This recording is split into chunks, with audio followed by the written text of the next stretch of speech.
Hi, I'm Julia Cowley, a retired FBI profiler and host of the true crime podcast, The Consult, Real FBI Profilers.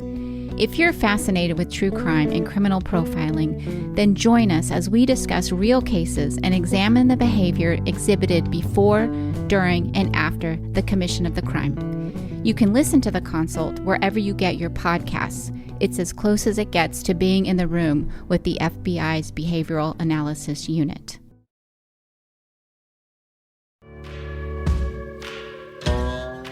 I'm Alice. And I'm Brett. And this is the Prosecutors' Legal Briefs.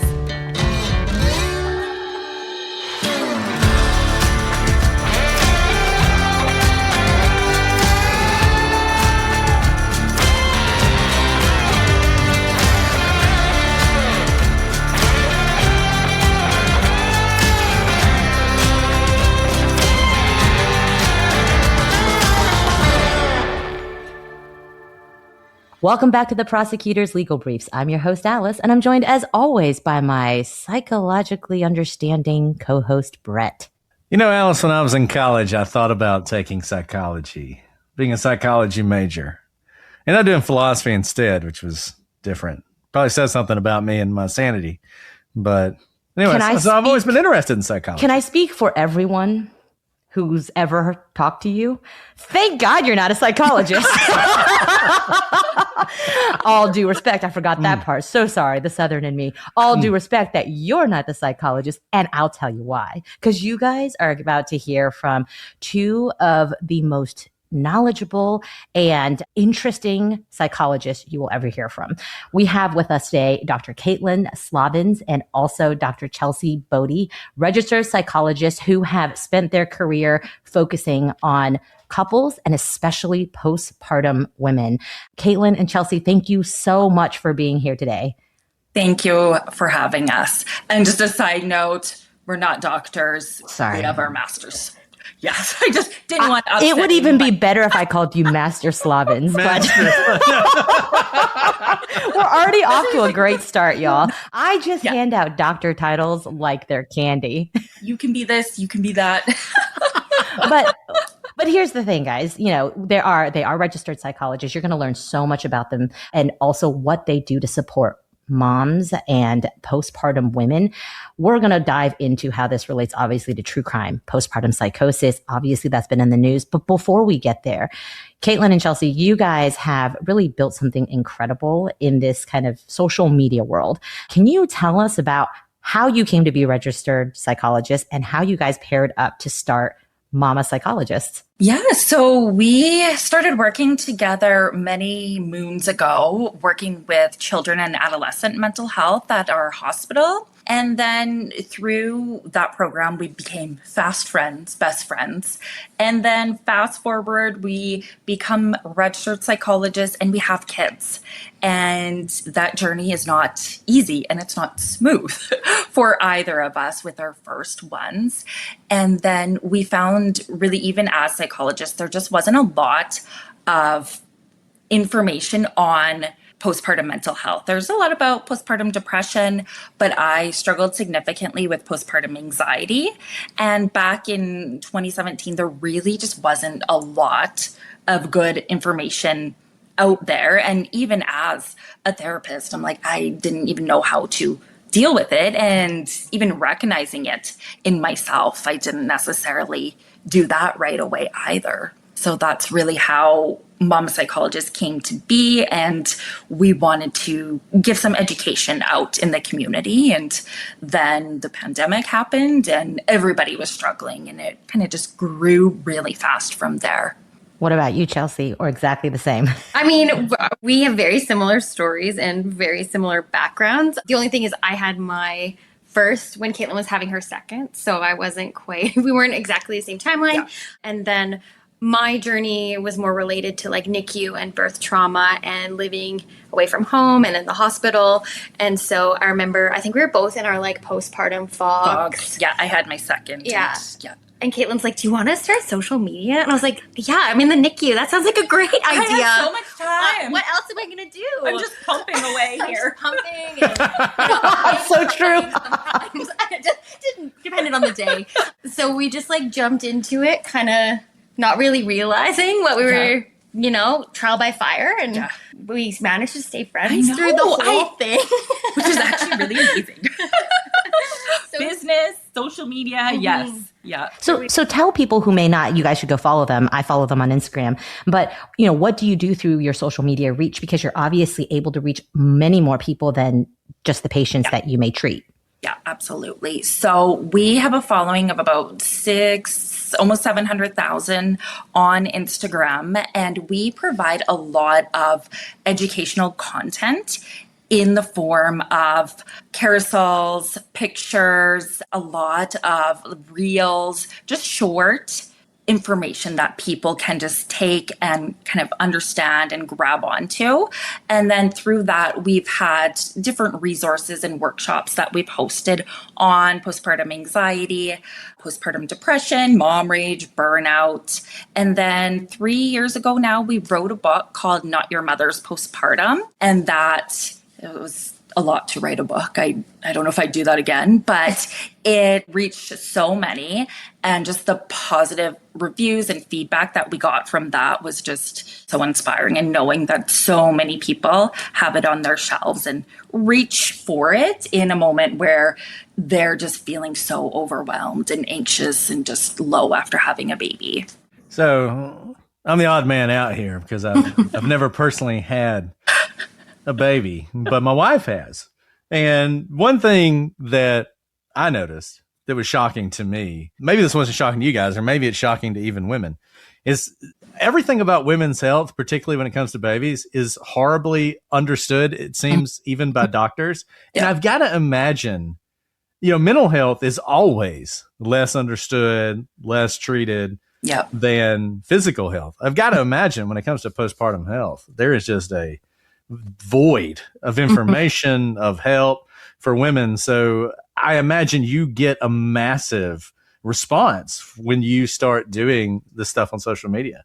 Yes, absolutely. The one thing that is actually really interesting too is that we post about parenting as well, right? Kind of the challenges of parenting, toddlers or school age kids, but always the parenting piece will do so much better than some of the postpartum stuff. So it just kind of really speaks to that people will always prioritize, right, their kids. And it's like, okay, I got to figure out my kids, but I can, whatever. I just won't really worry about myself. So that's, an observation we've had throughout our journey and putting content and educational material out there is that, it's still not as popular as you would think it would be still.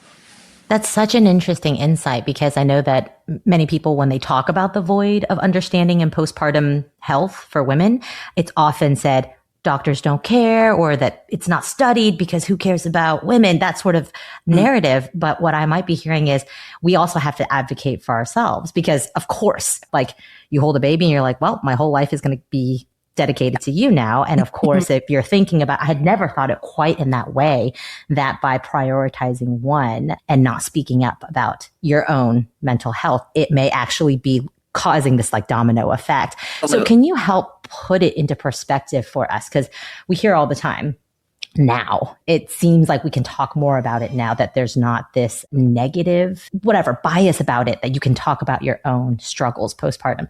But what are the numbers? Because women, even when they're going through it, will think it's just me. Susie across the street had a baby. She's out jogging, with her baby in a jogging stroller. Here I am 9 months out, still feeling like there's a dark cloud over me. So can you maybe shed a little bit of light on what you see in your practice and what you were researching for your book with respect to the numbers as it relates to just different types of postpartum mental struggles that can affect women? Yeah, absolutely. It's kind of varied.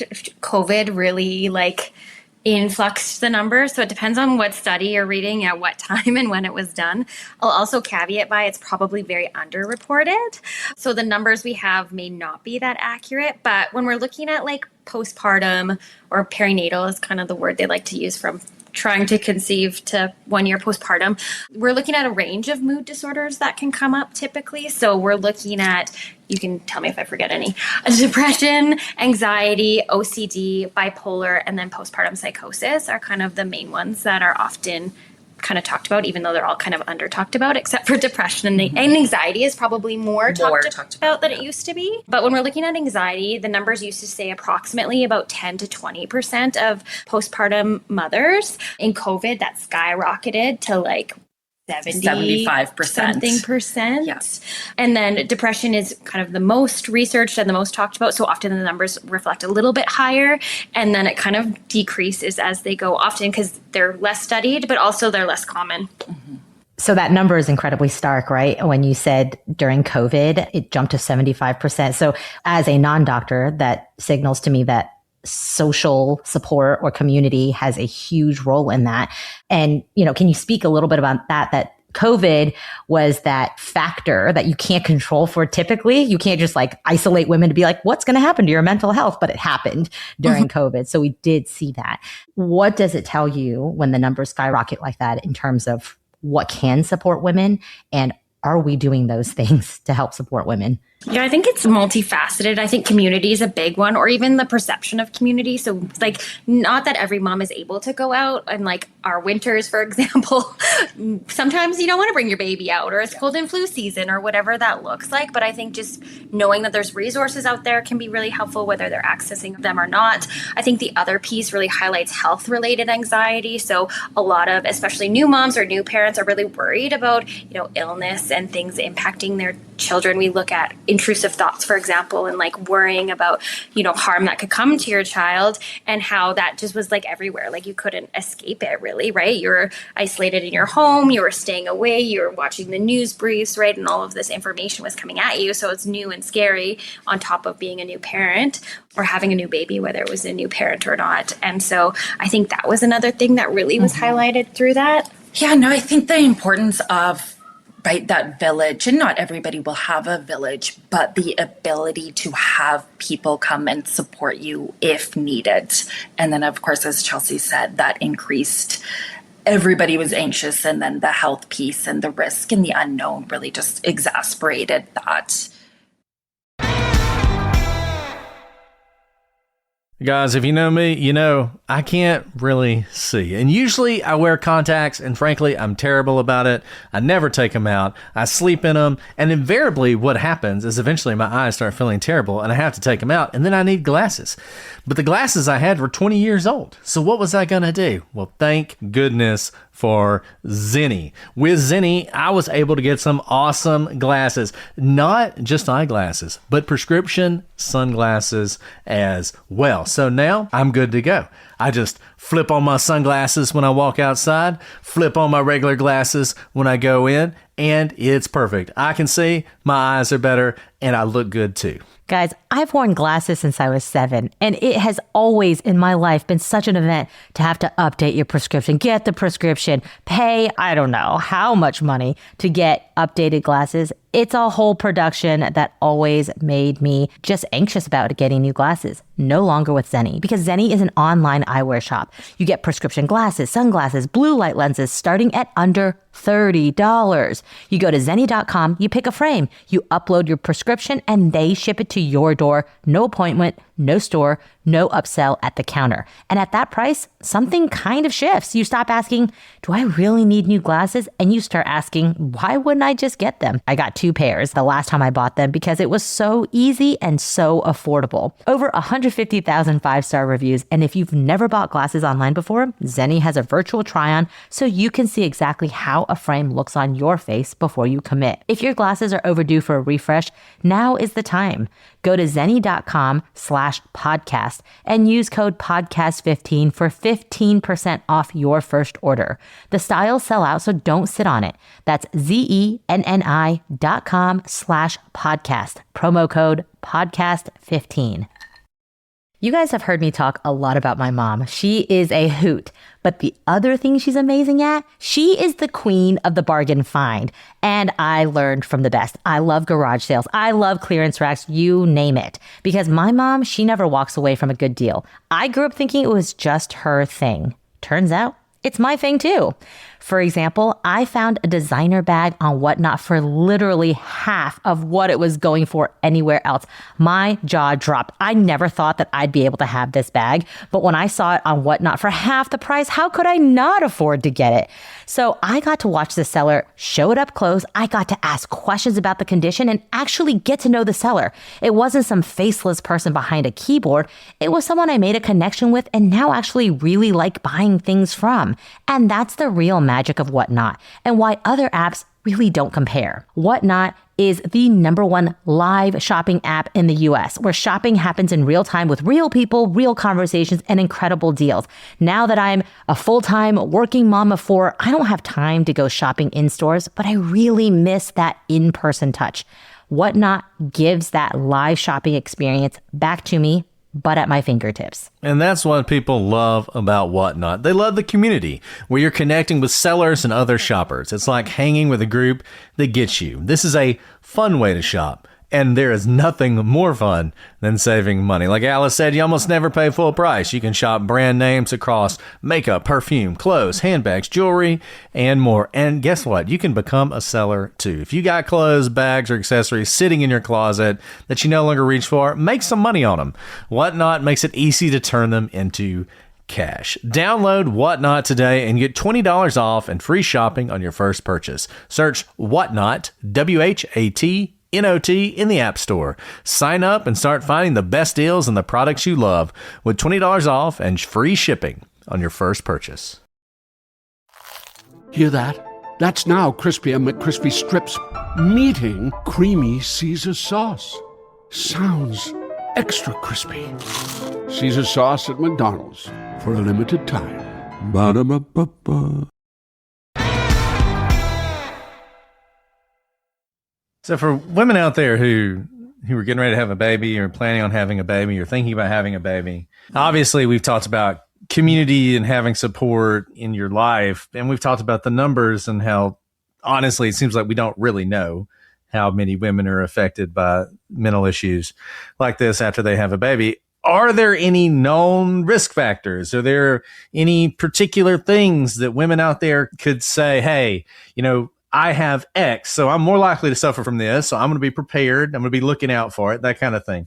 Are there any risk factors that we know of? Yeah.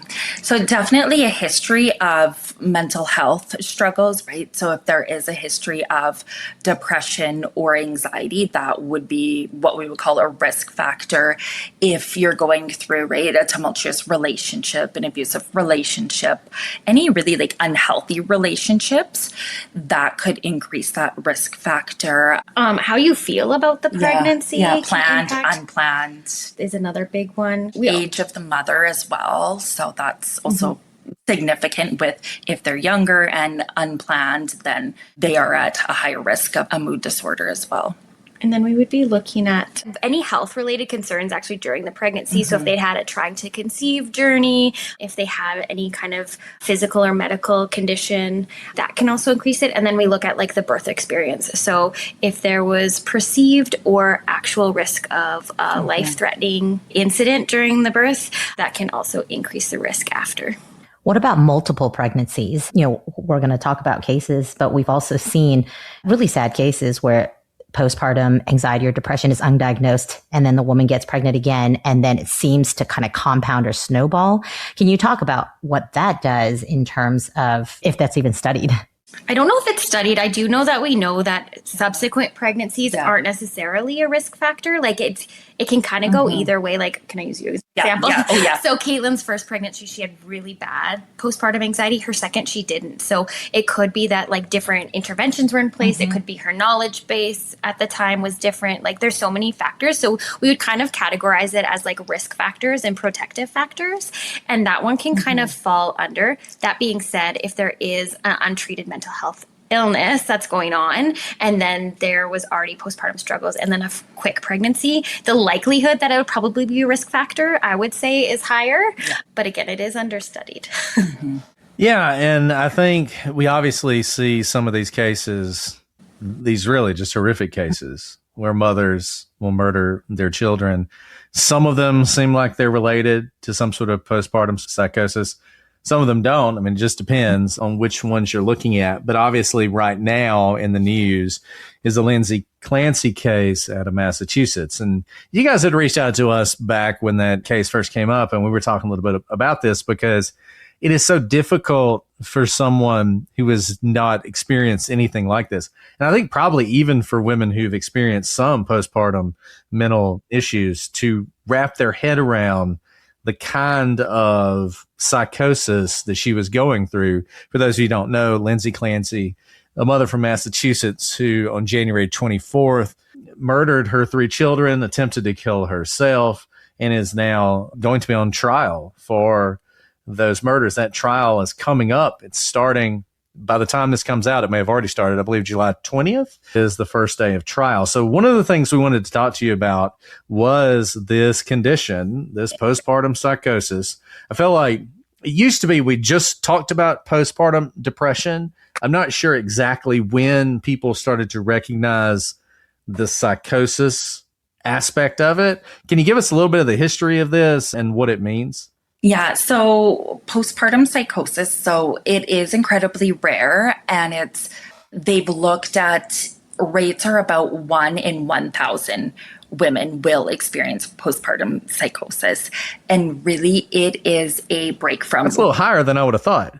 It is when you think of like, okay, how many thousands of women have babies, right? So it is higher than maybe you would think. I mean, this is also rare that what happened with Lindsay Clancy and Andrea Yates, that it actually gets to that extent, right? And that there isn't necessarily that effective intervention before. It is when you're not accurately interpreting reality, right? It's that break from reality, and they may believe things that aren't true. They may have these fixed delusions that aren't rooted in reality. They may become paranoid, see things or hear things that aren't there.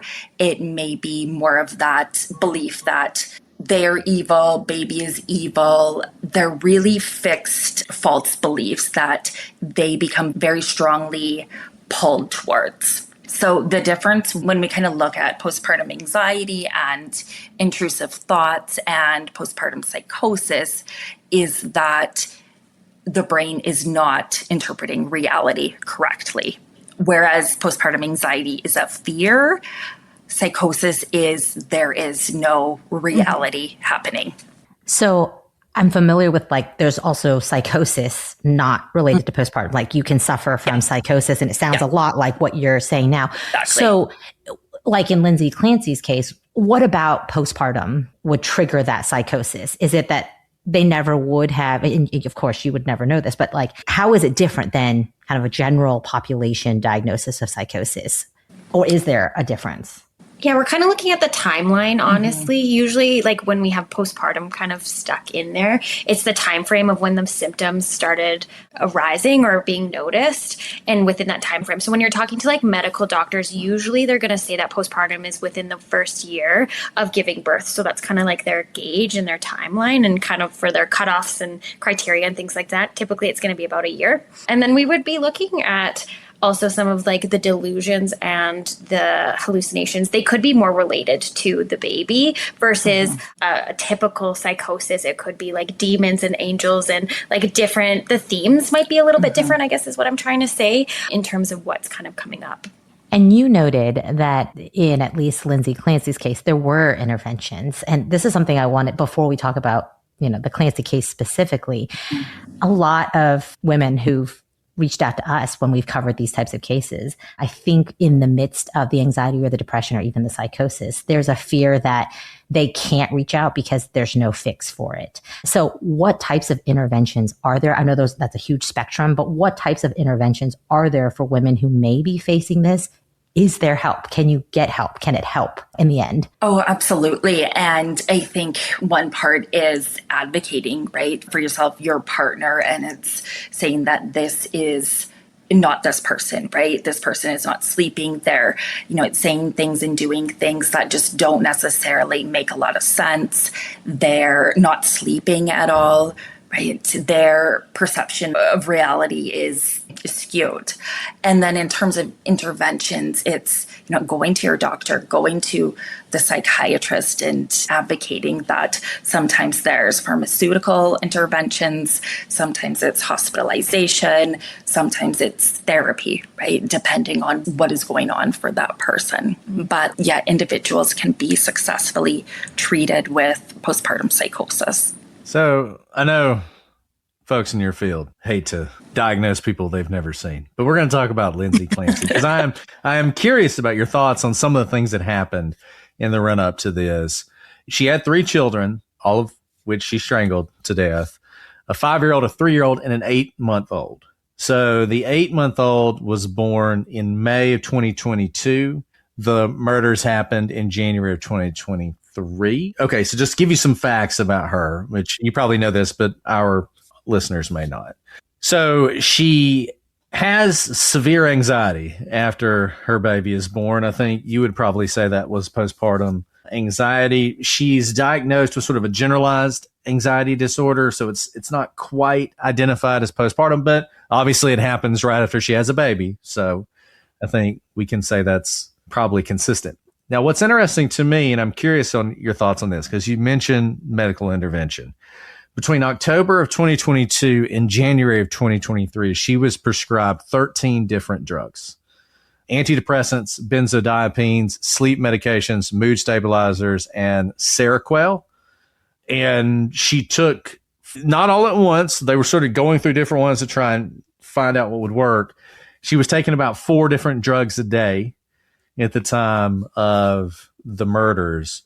Is that consistent with what you would expect? Does that seem like over medication? Could medication have played a role in taking this from anxiety to some sort of psychosis? I think it's also looking at the timeline too. And right after, I think it was 3 months after baby was born, the last one, and there was a lot of this increased need in energy and decreased need for sleep, and she's working out, and there was so much energy going on there that it was like, oh, okay, 3 kids, new baby, she's getting up at 4 a.m, working out, cleaning, everything is like great, right? And then there's this crash where then it's like, okay, we're not getting out of bed. It's you're spending like hours in bed and having this huge struggle to kind of like get up and care for yourself or the kids. It's looking at all of those symptoms and it's, okay, what was going on for her at that time, right? And could it have been looked at and then treated at that time for what it was, rather than kind of piecemealing something here, something there, and then things kind of progressively getting worse, if that answers your question. Yeah, and it does seem like it was progressively getting worse. I mean, I believe at the beginning of January, she actually self-admits herself to a hospital. Mm-hmm. And she said that she was hearing voices. Now, her husband says she never told him that, which doesn't necessarily mean she wasn't hearing voices. But I know she said she's hearing voices, a male voice that was telling her to kill her children. Is that a common symptom of postpartum psychosis, the hearing voices? Yeah. So the hallucinations, whether it's like auditory, like hearing things that aren't there or seeing things. I think she just reported auditory hallucinations. And then also kind of beyond that is that delusion, right? That fixed belief that things are bad. Like the kids are evil. I'm evil, right? I need to do something to like save the children, which is also a common delusional belief, right? When you look at that evil piece. So I think the medications part, like we can't speak to that in terms of like, we have no idea in terms of her actual history, but it could be appropriate given what was going on. But we really, unless you have all of her records, you really have no idea. And this is obviously, hindsight. You have the benefit of hindsight right now. But it seems like she is not the type of case where in complete denial. If she was self-admitting, she was seeing doctors, she was getting medication. I don't know how much she recognized it at the time, but at least it seems like she was the type of patient who was trying to get help and it ended in the most horrendous way, right? 3 children are dead. She had tried to hurt herself as well. Her husband, the father of these children his life is shattered. Was there, like, did something, I mean, a lot of things went wrong, but looking backwards, they may not have known at the time, but like, what could have been done? Should she have been kept? She did self-admit. They have to let you go at some point. You know, what could be done to prevent something like this? And one thing that comes up for me is that she may be somebody that they look at as, like, she has a lot of protective factors, right? They come from a higher financial status. She had 3 children. Family was involved, like heavily involved, supportive husband. She was highly educated. She was a nurse too. And I think maybe sometimes there's, well, you're a nurse, you know what to look for, right? You know yourself. So there could be that expectation that maybe put on her that it's like, she'll be okay, right? She's a nurse. She's doing, you know what, she's not doing great now, but her husband's there, her family's there. They could maybe hire help, right? They have a lot of, I guess, maybe privilege, so to speak. And that may be one of the reasons where it was like, she'll be okay, she's struggling, but maybe wasn't taken as seriously as, say, somebody like Andrea Yates, where there was definitely more risk factors and it still ended up in the same outcome, but there was a longer documented psychiatric history. There was people that weren't really positive in her life, where maybe Lindsay Clancy, they didn't take her as seriously as maybe it should have been. So obviously a jury is going to have to decide whether or not she was legally insane. Mm-hmm. One of the things that I know the prosecution's going to point to, and we'll talk about the legal standard for insanity in Massachusetts here in a second, but one of the things I know that they will point to is how planned this feels. Mm-hmm. Apparently she seemed like she was better all of a sudden. Like, oh, she's feeling so much better. And she's telling her husband, oh, I'm fine. You know, why don't you go get us some food? Let's have some takeout. And he goes to get some food, and she uses that opportunity to kill the children and apparently to attempt to kill herself. She did not die, obviously, but I think she's paralyzed now. It was pretty serious. She jumped off the house, basically, and is now paralyzed. That sort of planning, is that consistent with postpartum psychosis? Somebody can be experiencing psychosis and still be able to plan, right? And still be able to form like logical thoughts and plan a meal or go and drive somewhere, right? It doesn't always look like acting like super bizarrely and saying things that don't make sense and behaving in really odd ways, right? You can have that fixed delusion and still seem like okay, right? Still call and have conversations and order a meal. So that the planning piece, you can still be actively in psychosis and still plan. And that's really interesting. And this is where the interplay of y'all's profession comes with the law, because in the law, when you're looking at premeditated murder, you have to be able to premeditate it. And there's that question where I'm hearing you can plan when you're in psychosis, but whether that's the legal definition of premeditation is actually what's really at play in this case. You know, is the ability to plan, make a meal, lie, you know, so that the husband has to be sent off to an errand to create the opportunity. Is that the same type of premeditation we would see in, like, you know, a cold-blooded assassin who is in his right mind, not with a psychosis diagnosis? It's fascinating. It really is. And you can still have that logic in psychosis, but is that criminal intent, right? When your logic is driven by psychosis and this delusion and this fixed belief. And real quick, right now, she is no longer struggling with psychosis. Otherwise, she would not be going to trial. Is that right? Yeah, that's correct. I'd imagine there'd be some assessments for fit for trial. Yes. Yeah, I would. Right. Yeah, you know, this case is really difficult. And you think about, you know, this isn't like Susan Smith, you know. Susan Smith killed her kids because she was dating a rich guy who didn't want kids. Yeah. If you know of one, I'm happy to hear it. My understanding, there's no motive here. Like, Massachusetts isn't saying, oh, in reality, she has this deep motive to kill the kids for money or for love or for freedom or whatever. There's nothing like that. So it really is just this it seems like even everyone agrees. She agrees. She says, she admits that she did this. Yeah. She's just saying she was insane and Yeah. therefore not guilty, right? So let's talk about that. Let's talk about the standard in Massachusetts. So in most of the United States, I'm not sure what it is in Canada. You guys may know. In most of the United States, it's the McNaughton rule, which is from jolly old England. The bar is very high for insanity under the McNaughton rule. Basically, if you understand what you're doing is wrong, you're not insane. Even if you're hearing voices, even if you're seeing things, if you know you shouldn't do it, you're guilty, right? And that's the rule in most places. It's not the rule in Massachusetts. Massachusetts has a broader insanity defense than most of the country. And essentially, it's, according to this case I'm looking at, Commonwealth versus McCool, it's that a defendant lacks criminal responsibility even if they understand the act is wrong, if they lack the substantial capacity to conform their conduct to the law. And it doesn't have to be that they're completely unable to control themselves.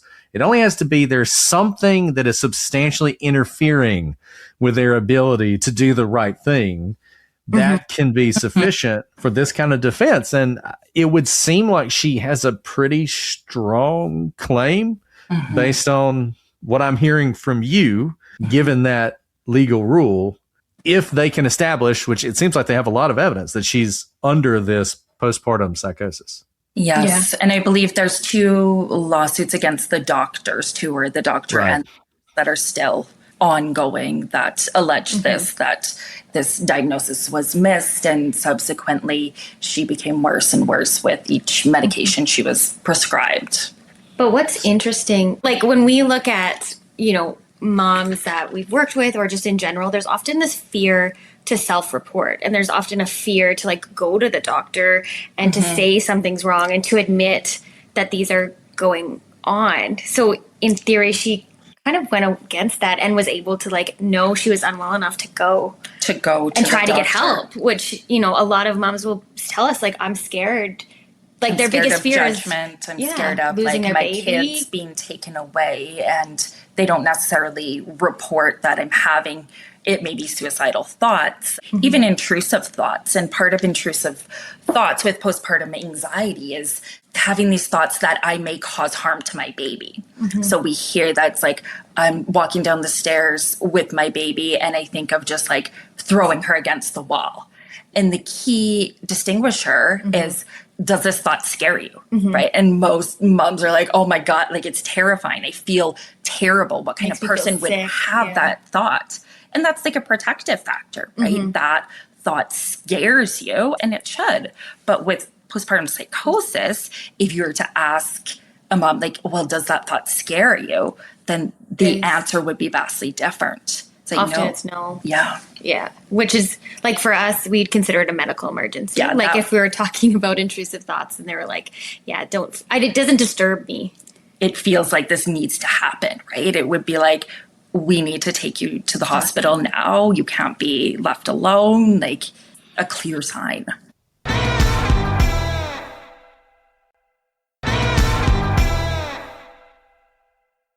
It's so weird because in some ways, her recognition of her problems almost cut against her, because she didn't realize this was happening to her and she's descending into this, and she just snaps.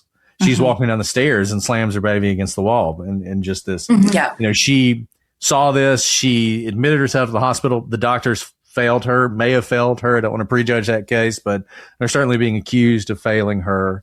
Why not just separate herself from the children? Maybe that's a stupid question, but if you're feeling this way, why not just say, I have to go?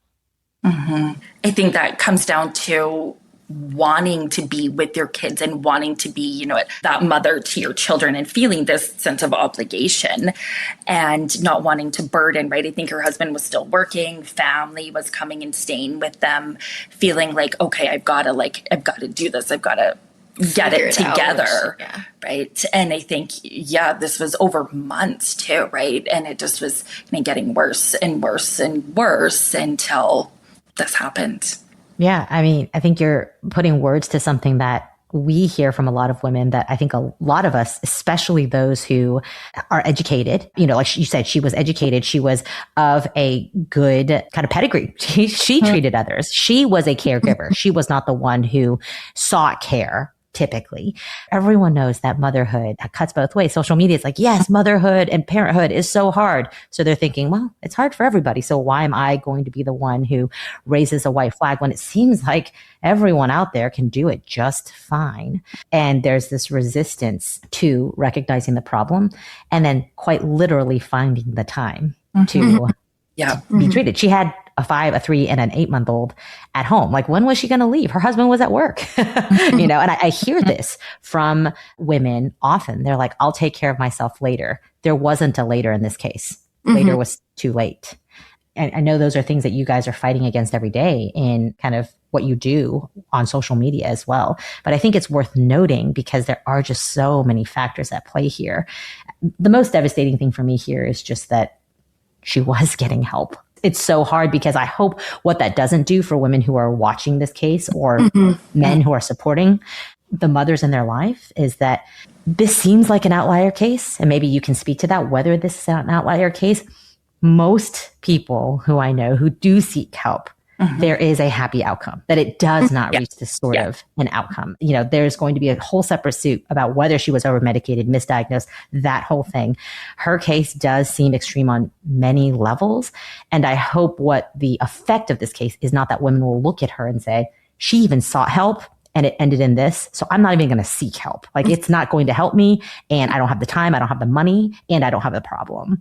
So, I'd love to hear your thoughts on how much of an extreme case is this? Oh, absolutely. And I believe it really, really is an outlier that just so many things just did not happen in her favor, where the diagnosis and the medication, and she just, unfortunately, even though she was seeking help and receiving help, she still fell through the cracks because it wasn't really addressed with the full scope it should have been. And it really is that we don't see this happen, right? It's why it's taken like kind of the world by shock and horror, is that we just really don't see this. So what should have happened here? It feels like a loaded question. The husband's talked about, you guys can be the judge here in a completely different jurisdiction. The interesting thing is the husband here has said, he forgives her. Like, this is not her. And it's, again, I can't even imagine the complexity of emotions he has because he's lost his entire life, his children. But he has said, this is not her. That's not who killed my children. Yet, in the United States, prosecution actually is not brought by an individual. So you can have someone who says, like, I don't want charges. He actually is not the only one who would be a victim here. The children are actually, also the victims. But the state can move forward even if there are direct impacts on family members who, may say they don't want prosecution. And I want you guys, I have 3 unfair questions. So I want you to answer all of them.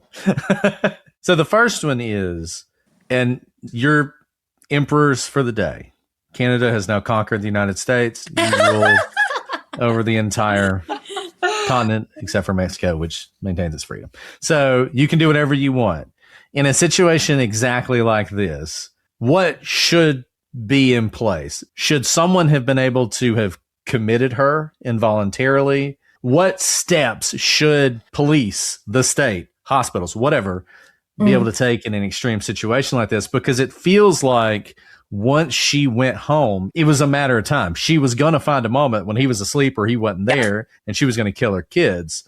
What should have happened, or what should be able to happen in a situation like this? In an ideal world, and this is hard because you don't necessarily know that it was vocalized that I'm going to harm my children, but there was that risk to herself. And anytime somebody is at risk to themselves, they really shouldn't be supervising children at all.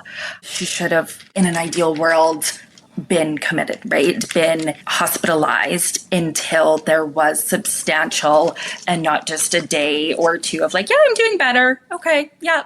Come back for outpatient therapy, right? Not just don't have any more thoughts, because it's easily, right? They can Well, she would have been Form B, I think here. So in the hospital that we live near, 2 doctors can write somebody to be institutionalized, like into the against their will. Against their will. For up to 30 days. 30 days, I think. And then they're, assessed. And not that that's a perfect system either, but that could be kind of a fail-safe. I would hope that would happen here. Yeah, that's what I would. Like in the United States, you can check out against medical advice. You just sign away. There's some states where you can be involuntarily committed, right?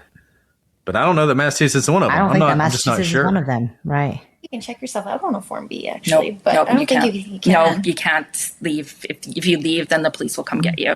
Maybe we should follow Canada's lead on this one. Yeah. Okay, that's my first unfair question. And do you think, maybe this is also an unfair question because it's not like you treated this lady. You think, and I know it's hard to put aside what we know now, but even without hindsight, do you think there was enough there that she should have been involuntarily committed in January? In a hypothetical scenario, I think, yes, I would have felt very which particular factors, push that scale over to yes? Admitting herself, right? The fact that she was deteriorating significantly with that increased Seroquel, her husband said, I think she's 1,000 times worse. And 1 or 2 days of I'm feeling better now. That could be mania too, right? That could be, okay, yeah, I'm feeling better now because I'm experiencing this mania. And it's I want to go home and do all these things and get back to it. But then it's okay, there can be that delusion, right? So it's of course you're feeling And there was such better. self-awareness with her. I think she journaled pretty heavily, right? She wrote, she had enough self-awareness to be able to recognize it was a good or a bad day. And again, that's her education in some ways may have been her detriment, that she was so self-aware. And what happened those last couple days when she checked herself out and said she was feeling better, it's well, I don't think she was better in the sense of I am aware of my actions and my feelings and reality, right? So it's what does that better look like? Is it just you saying, yes, I'm feeling better, I'm not suicidal anymore? Or is it okay, everybody's noticing, right? Your thoughts, your feelings, your behaviors are more you. You're sleeping more, right? You're eating, things like that. And, that was an unfair question because she wasn't exhibiting if you haven't known someone with psychosis, maybe you've seen it on movies or something, she wasn't exhibiting those kinds where she had complete disconnect from reality. She wasn't wandering the streets. Yeah. She wasn't speaking in tongues or 2 things that weren't in the room. And she wasn't acting completely detached from a reality that looked sane. In fact, it was the opposite. Now, masking is obviously something that can happen. I don't know if that's the right medical term, but I have seen someone in the midst of a psychosis episode be able to turn around and talk as if they're perfectly fine, but they can't keep it up for long.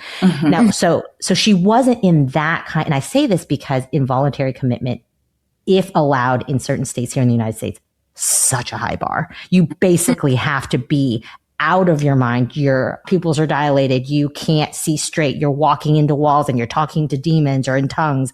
And she wasn't doing that. So if Massachusetts had involuntary commitment, I don't know that she would have actually qualified for that level. And I think that's the problem. I think every state you can be involuntarily committed if you're truly psychotic in the traditional sort of sense of the word, right? But I think the ability to involuntarily commit someone like her, where it doesn't feel as imminent. It's not like she's walking around with an axe, calling people demons and saying she's going to chop their heads off. Yeah. It's a much more subtle thing and a problem. And it's a very difficult situation. And I don't know that really the tools existed to deal with it. I think this one would have been so hard to catch too. Right. Depending on what was reported or not. Right. I think there's a bit of discrepancy in terms of it was reported to the doctors and then they say it wasn't in terms of hearing voices. So it's so tricky. So, No, you do your unfair question first. I have a second unfair question and slightly unconstitutional question, but we're going to ask anyway. So you're both hired as jury consultants for the defense. based on your experience with social media and your work and interacting with lots of women, do you tell the defense put women on the jury or men on the jury? Well, I could see it going either way. Yeah, that would be, I would have a lot more questions for the women, Yeah. I feel. I feel like they could either be empathetic or judgmental, especially if they are a mother. If they weren't a mother, If they're on a jury, they likely didn't kill their children. So, yeah. So I mean, truthfully, right? They don't have a criminal record, and that's a little hard.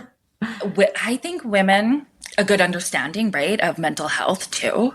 Because if you don't know, it's just this like, how in the world, right? There has to be that awareness and understanding. you think there'd be more empathy overall?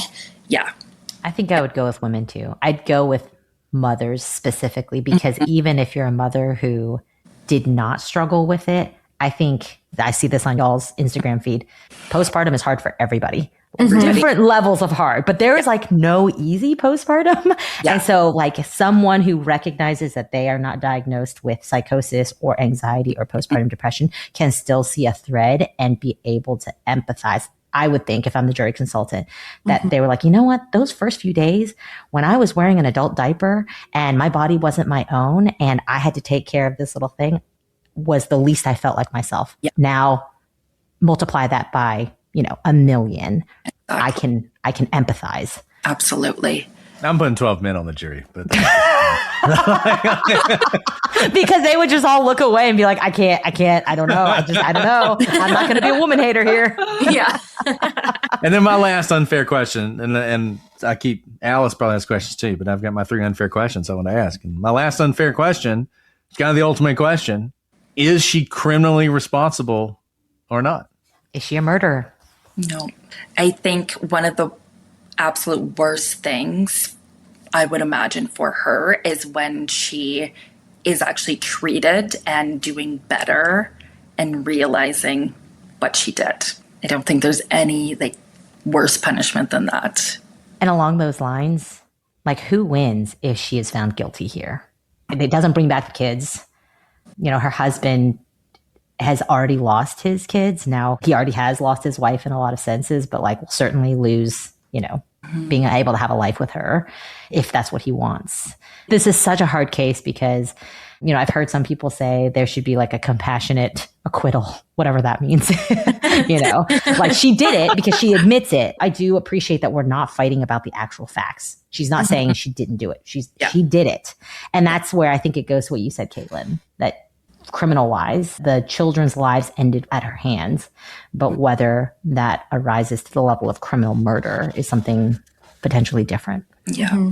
I think one of the big problems with this case is there may just be no good solution because if she's acquitted or if she's found not guilty by reason of insanity, it's like a true get out of jail free card because it's not one of those situations where you killed somebody, but you're insane and you're dangerous. And we're going to keep you in an insane asylum for the rest of your life. You're never going to get out because you're dangerous. That's not going to happen.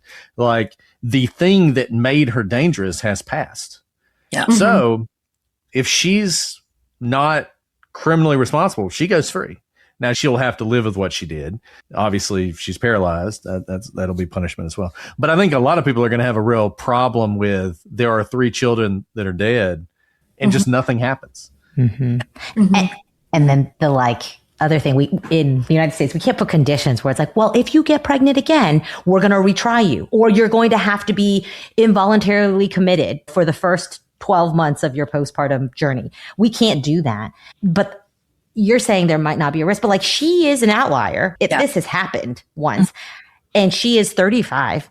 If she gets off, this summer, she has many more childbearing years ahead of her. Now, I don't know what's going on mentally with her, anything, but she is the kind of person who has done this before. Are we as a society putting her future children at risk? But you can't judge that on this case because in this country, we are trying the case of these 3 children. I mean, these are huge existential questions to think about as a society. That's tough. That is. And that's the piece where I kind of go back to Andrea Yates, and I looked at that one recently, and although she was found not guilty by reason of insanity, she is in a state hospital. And she's chosen to stay there, which is also interesting. Yes. Like, she could leave if she wanted to. But I don't anticipate, and honestly, I'm not even sure why she's in the state hospital. I don't know how that happened, because I don't know that you could say Lindsay Clancy is a danger to anyone at this point. At this point, yeah. So I don't know, guys. I guess we'll see what happens. I mean, they're saying it's going to be like a 4 to 6 week long trial. So I assume there's going to be a lot of medical evidence. A lot of experts are going to testify. I don't think most of the facts are really disputed.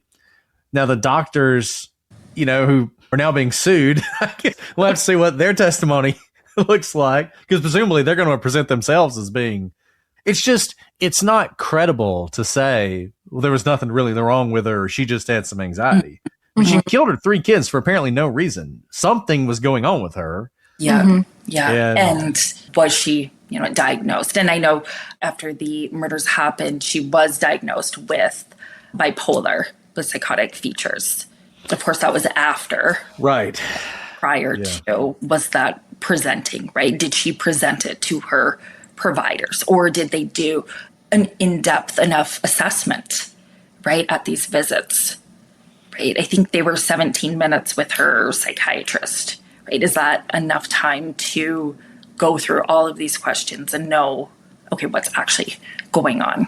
Well, we really appreciate your expertise on this. I mean, this is something we're going to be reaching out to you about a lot. We may even have you back on after it's all over, and we'll see what happened, because See what the facts of the case are. yeah, maybe things will develop that change all our minds, right? I mean, maybe you'll see things that make you think this is what it appears to be right now. All right. Maybe the medical evidence will, signal something different that we don't know about yet. Is there anything in particular that people should be looking for? Like, how do you, this almost seems like a stupid question, but how do you prove somebody had postpartum psychosis? I mean, I guess you just go through your medical records, everything we've talked about, the drugs, the doctor visits, and you sort of build the diagnosis from that. Is that the way you would do it? I imagine that's what they would have done. It is not funny, but it is odd that it's like retroactive. Like, it's hard. She was never diagnosed with it. Yeah. No. Yeah, that's right. Yeah, it's going back and it's like looking at the proving history. like I had this or she had this during this time. But then was it reported? And if there were these clear signs where it was this decreased need for sleep, and then it was this crash out where she's not getting out of bed, and that's reported, right, by husband, parents, all of these people that potentially knew her and knew who she was before this happened, right? That great distinction between, okay, this is who we knew she was, and after baby, it was this like mania, and then it's this crash out, right? And if all of that's being reported, then it's, okay, why wasn't that diagnosis reached? So this has been an uplifting episode. That's complete sarcasm. Complete sarcasm.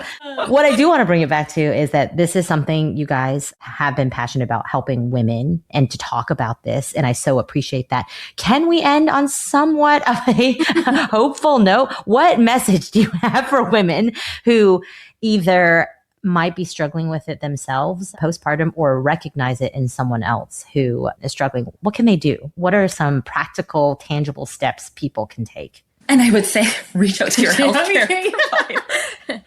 Find a good therapist. No. And really, right, a therapist that is trained in perinatal mental health would be able to recognize these signs. You'd hope. You would hope. Yes. No, I think this is kind of a nerdy way to think about it. When we look at the bell curve, like, this is so far on the outline, like, it isn't like this for everybody. And even though you hear these scary stories and they do get somewhat sensationalized, right, or like brought up in the media, like, don't let that deter you if you feel like something might be off for you. Like, we even say we're therapists and we needed and sought help in our own struggles, and we're quote unquote trained. We know what to look for. We teach people how to cope, and we couldn't cope in our own circumstances at times. And so, there is no shame in asking, whether that's is a healthcare provider, or is it somebody in your life that is trusting and that you're able to like share that with? Well, thank you guys for what you do. You guys should get their book, Obviously Not Your Mother's Postpartum. That says so much right there. Check them out on social media at Mama Psychologists. And they also have a great website. Thank you guys for sharing your expertise, but more importantly, for making sure this information reaches people far and wide. I think this is incredibly important, as we're seeing, because there can be absolutely devastating consequences from these, whether it's misdiagnosed or mistreated. So thank you for what you do. Brett, anything else? You look. I have another. No, I'm just kidding. Oh my gosh, I was like, not then. They'll never come back. Do we get to ask you an unfair question? Oh, you can ask all the unfair Fire questions. away. Yeah. Do you get to tell us what you think should happen? Or is that not? Yeah. I think that she will benefit greatly from Massachusetts law. I think in most states she would be guilty. Because I think in most states, the planning, the fact that she did this intentionally, she waited till he was gone, she even set it up, those would all be factors that say whatever's going on in her mind, she's not legally insane. Under the McNaughton rule, I don't think she'd be legally insane. Like if she was being charged in Texas, guilty. Yep. I think because she's being charged in Massachusetts, It's an incredibly broad standard. I mean, just she has a real read the language. Yeah. And the fact that there's situation falls within the insanity definition, really. There's not even a hint of alternative motive. You know? Yeah. I think it wasn't that for really money. It helps wasn't her. an insurance payout. She didn't have a boyfriend. She didn't not want kids. You She know, didn't hate none the of that. children. I mean, there's Loved no the children. yeah. So I think if the jury follows the law and if the facts are what we think they are, I think she'll probably be acquitted. But the jury's going to look at 3 dead children and may disregard the law. Yeah. So we'll see. We'll see what happens. Yeah. Well, thank you guys so much. We're going to be watching this case very closely. Unfortunately, this is not the first case we've seen like this. Please keep doing what you do. And I also hope that you guys will come back on and share more of your knowledge with us. We really appreciate it. Well, guys, this has been a very insightful. I know I've learned so much from this conversation with Caitlin and Chelsea. Go check them out at Mama Psychologists. Go get their book as well. But until next time, I'm Alice. And I'm Brett. Chelsea? And Caitlin. It sounds so odd. It sounds awesome. You heard it here, guys. We are the Prosecutors' Legal Briefs.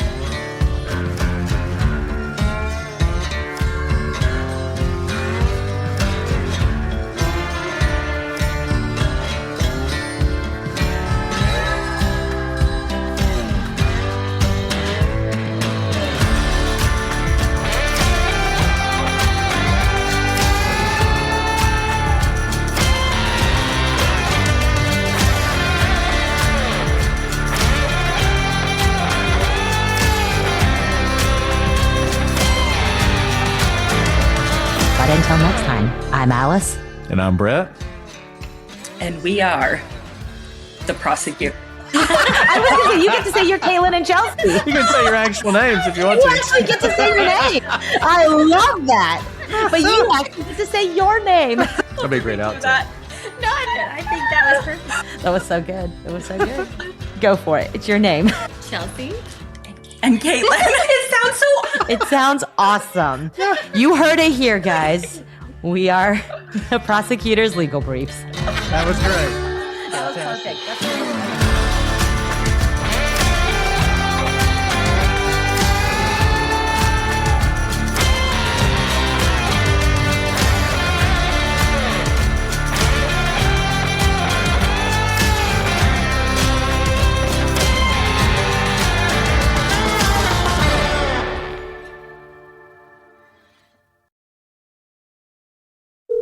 Hello, and welcome to Pluto Phone. If you know the name of the movie you'd like to see, just stream it for free on Pluto TV, where all your blockbuster favorites are landing all summer long. Catch Anchorman, The Legend of Ron Burgundy. Fantastic.